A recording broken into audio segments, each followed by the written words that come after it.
বিদেশি দূতাবাসে রাজনীতিবিদদের দৌড়ঝাঁপ ভালোভাবে দেখছেন না বিশ্লেষকেরা। বলছেন নির্বাচন দেশের অভ্যন্তরীণ ইস্যু, দ্বিপাক্ষিক সম্পর্ক নিয়ে আলোচনা হওয়া উচিত নির্বাচনের পরে, আগে নয়। আর সাবেক কূটনীতিকরা বলছেন জাতীয় নির্বাচন ঘিরে বিদেশি কূটনীতিকদের তৎপরতা খুবই স্বাভাবিক ঘটনা, তাদের কাজের অংশ। বান্ডেল থাকলে প্রতি সেনমানিতে টাকা বাঁচবে। বিকাশ সেনমানি বান্ডেল কিনে জিতুন প্রতি লেনদেনে। ফেব্রুয়ারিতে ত্রয়োদশ সংসদ নির্বাচন, এরই মধ্যে কমিশনে গেছেন যুক্তরাষ্ট্র, যুক্তরাজ্য, ইউরোপীয় ইউনিয়ন সহ বেশ কটি দেশের মিশন প্রধানরা। নিয়মিত বৈঠক করছেন বিভিন্ন দলের নেতাদের সঙ্গেও।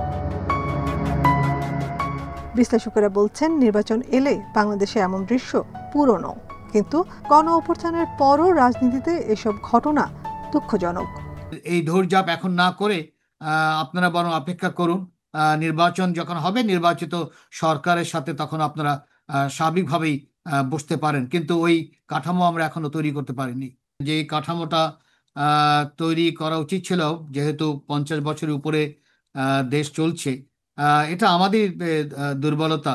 সাবেক কূটনীতিকরা বলছেন নিজেদের স্বার্থ সহ বিনিয়োগের সুরক্ষা নিশ্চিত করা বিদেশিদের অন্যতম কাজ। সে কারণেই তারা রাজনীতিবিদ সহ নানা পর্যায়ের মানুষের সঙ্গে সাক্ষাৎ করেন। তারা তো এখানে আসেই তাদের দেশের স্বার্থ এবং তাদের দেশের স্বার্থের আলোকে দ্বিপাক্ষিকভাবে বা বহুপাক্ষিকভাবে বাংলাদেশের সাথে সম্পর্ক কীভাবে উন্নত করা যায় সেই কাজটা করার জন্য আসে।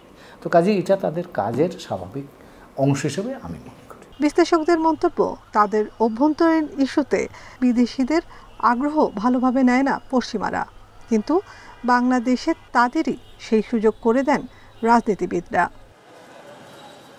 Nafiza Dubla, independent news, Dhaka.